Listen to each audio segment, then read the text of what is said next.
계속해서 성경 통독의 본문을 따라서 말씀을 보고 있습니다. 오늘은 26장과 27장의 본문의 내용들을 아마 읽게 되실 것입니다. 26장은 여러분 잘 알고 계시는 이삭의 우물 사건들의 이야기가 기록되어 있습니다. 오늘 이삭이 흉년을 경험합니다. 아브라함 때 경험했던 그 흉년이 오늘 또 이삭에게도 주어지는 것들을 보게 됩니다. 근데 아브라함 때와 좀 다른 것은 하나님께서 이삭 때에는 직접 나타나셔서 이삭이 애굽으로 가지 않도록 붙들어 매십니다. 그게 2절에 나오는데 여호와께서 이삭에게 나타나 이르시되 애굽으로 내려가지 말고 내가 내게 지시한 땅에 거주하라 라고 말씀하시면서 그 땅에 거주할 때 주시는 복들을 다시 한번 상기시켜 주십니다. 이에 대해서 5절 끝절을 보시게 되면 6절에 이삭이 그랄에 거주하였다 이렇게 되어 있습니다. 그러니 오늘 이삭이 그랄에 거주한 것은 그의 의지 이전에 하나님의 붙드심의 결과였던 것이죠. 때로는 우리가 어떤 상황과 여건 속에서 내 의지는 그럴 수 없는데 하나님이 그럴 수밖에 없게 하시는 그런 일들이 종종 있지 않습니까? 결국 그렇게 머물렀던 그랄 땅에서 이후에 이루어진 일들을 보게 되면은 이삭이 여전히 그의 어떤 온전한 믿음보다는 하나님이 붙드신다는 사실 속에 그곳에 있다는 어떤 모습들이 보여지는데요. 그게 그의 연약함 속에서 다시 한번 확인하게 됩니다. 여전히 어쨌든 하나님께 직접적으로 나타나서 그곳에 머물러 있지만 그는 여전히 뭔가 염려와 불안이 있는 걸 보게 됩니다. 이삭이 그의 리브가 아내를 아브라함처럼 누이로 속이게 되죠.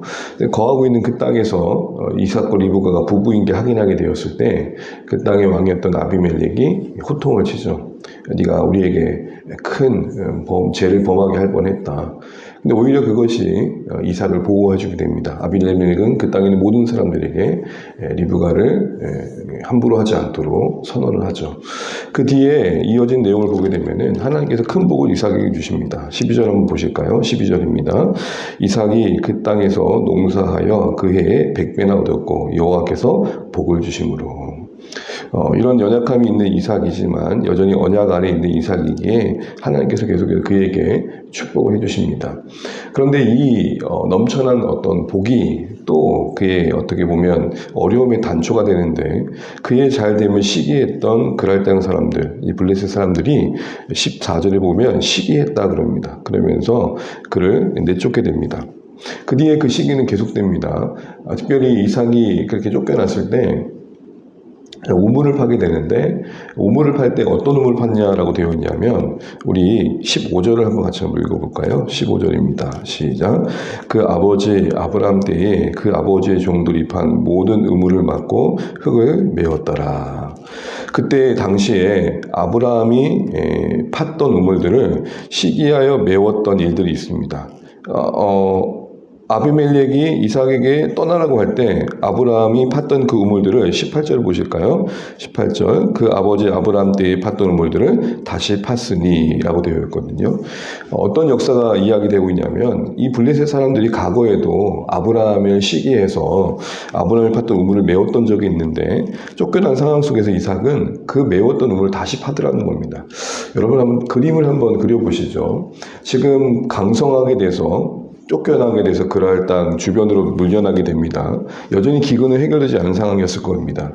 근데 그 상황 속에서 아브라함이 팠던 우물들이 메워있는 그곳을 하나씩 다시 찾아다니면서 이삭은 거기서 우물을 얻습니다. 물론 그 뒤에 우물을 얻을 때마다 또 뺏기죠. 이런 질문을 해보는 겁니다. 왜 이삭은 아버지가 팠던 우물, 그러나 메워졌던 그곳을 다시 파는 일들을 선택했을까라는 겁니다.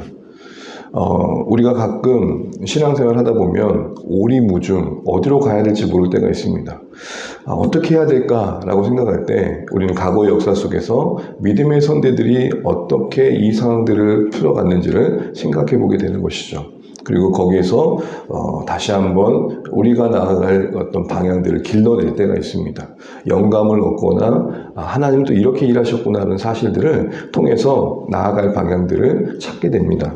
오늘 이삭이 아브라함이 팠던 그 우물이 메워졌던 곳들을 하나씩 찾아다녔을 땐 아브라함을 붙드셨던 하나님, 아브라함과 함께 하셨던 하나님, 그래서 은혜를 주셨던 하나님을 분명히 생각할 것입니다. 그걸 분명히 볼 수 있는 게 오늘 24절에 보시게 되면 브엘세바로 뒤에 올라가는 아브라함을 통해서도 확인하게 됩니다. 23절 보실까요? 23절 이삭이 거기서부터 브엘세바로 올라갔더니 브엘세바가 어디입니까? 이 블레셋과의 관계 속에서 아브라함이 우물을 두고 언약을 맺었던 곳입니다. 평화가 임했던 곳입니다. 거기서 다시 한번 브엘세바에서 다시 한번 아브라함을 통해서 주셨던 그 평화를 이삭은 되새기고 있는 것이죠. 이런 일련의 무중 가족 속에서 이삭의 특징 중에 하나는 과거에서 하나님께서 어떻게 도우셨는가를 늘 생각하는 것 같습니다. 지난번에 24장에서도 자기의 아내를 데려오는 늙은 종을 기다릴 때 그는 부엘라 헤로이에서 묵상하는 이 모습을 보여줬습니다. 부엘라 헤로이가 어디입니까?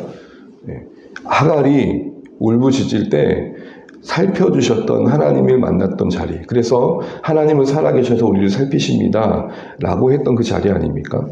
오늘도 이삭은 어려움 속에서 아브라함이 역사 이전에 하나님과 동행하며 우물을 팠던 곳을 다시 찾아갑니다. 또 이 갈등을 해결했던 브엘세바에 머뭅니다. 거기서 머물 때 하나님이 찾아오셔서 언약의 말씀을 하시고 그 뒤에 어떤 열매가 맺힙니까? 26절 보실까요? 26절에 보시게 되면은 아비멜렉의 그 친구 아우삭과 군대장과 비골과 더불어 그랄에서부터 이삭에게 옵니다. 그리고 뭘 맺습니까? 평화의 협정을 맺습니다. 저는 여기서 이삭이 역사적 신앙을 가지고 오늘 마주한 현실의 문제를 하나씩 믿음으로 견뎌내며 풀어낼 때 하나님의 인도하심을 경험하고 있는 것들을 보게 됩니다. 사랑하는 주안의 가족 여러분, 우리는 앞날이라는 예측할 수 없는 불안과 염려 속에 삽니다. 사실은 그 내일을 전망하며 산다는 게 때로는 우리에게 참 버거울 때가 있습니다. 그럴 때마다 우리는 어떻게 해야겠습니까? 역사에서 하나님께서 어떻게 일하셨는지를 기억할 필요가 있습니다. 아브라함이 팠던 우물들을 하나씩 되찾으면서 이삭이 하나님 앞에서 자신의 어떤 나름의 신앙의 고백들을 했던 것처럼 우리도 역사의 신앙에서 하나님께서 우리 개인의 인생 속에서 어떻게 일해 가셨었는지를 잊지 않고 기억할 필요가 있는 겁니다. 특별히 그 가정에서 이삭이 계속해서 우물이 생길 때마다 또 시기하고 빼앗는 블레셋 사람들 앞에서 그것을 내어줬던 모습 속에서도 결국은 그 가정이 하나님의 인도하심을 구하는 여정이었다는 것들을 알게 됩니다. 다시 말해 그냥 뺏긴 게 아니라 믿음의 뒷걸음이었던 거죠. 그가 사실 목표했던 건 우물이라기보다는 돌보시는 하나님을 만나고 싶었던 겁니다. 어떻게 보면 우리식으로 표현하자면 우물을 파는 그의 행위는 예배의 행위였던 거죠. 맞아, 여기서 하나님께서 우리 아버지 아브라함에게 우물의 은혜를 주셨지.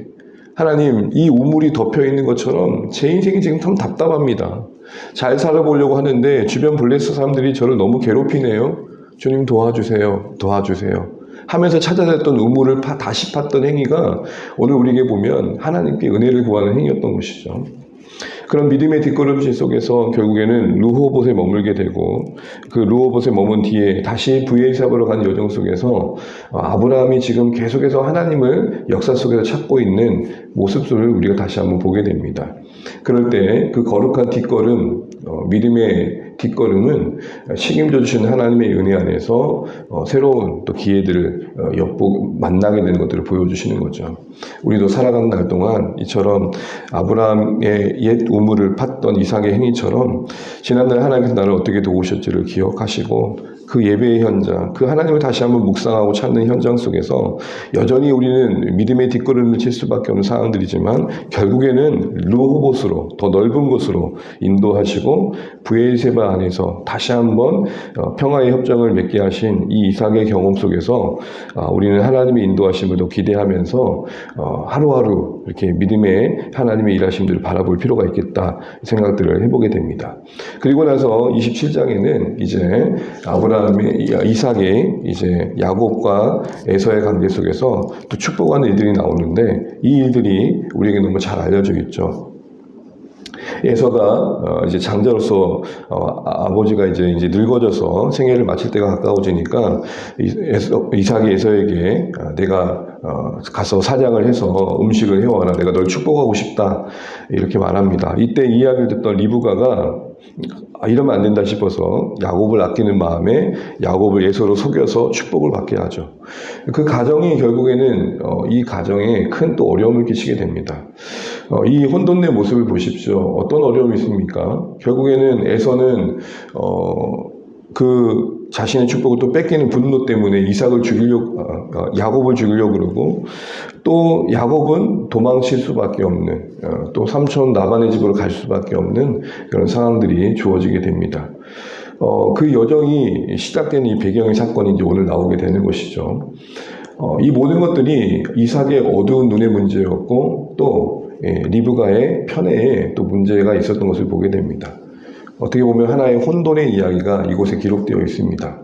하나님의 뜻을 묻지 않고 식탐에 어두워서 에서를 축복하겠던 이 이삭의 모습, 야곱을 편애하는 마음에 그 복을 빼앗으고 오히려 불법을 행하도록 조정하고 있는 리브가의 모습, 거기에 편승하여 또 이삭 앞에 자신을 야곱으로 속이는 야곱의 모습, 이삭 앞에 자신을 에서로 속이는 야곱의 모습, 이런 모든 것들이 결국에는 이 가정의 또 하나의 아픔이 되는 것들을 보게 됩니다.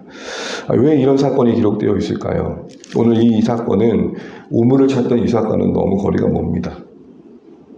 27장의 이삭의 모습의 특징은 뭡니까? 눈이 잘 보이지 않는다는 거죠.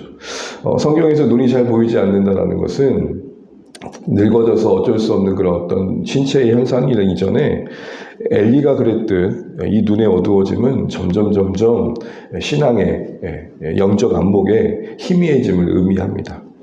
그렇게 과거에 하나님을 붙잡고 그 현실의 어두움을 이겨내다가 르호봇을 경험하고 브엘사바의 회복을 경험했던 이삭이었는데, 오늘 자신들의 가정의 문제 앞에서는 이때 마지막을 매듭짓는 이때에는 눈이 어두워져서 결국에는 갈등과 아픔의 씨앗을 심는 안타까운 선택을 하고 있는 이삭의 모습을 우리가 이제 보게 됩니다.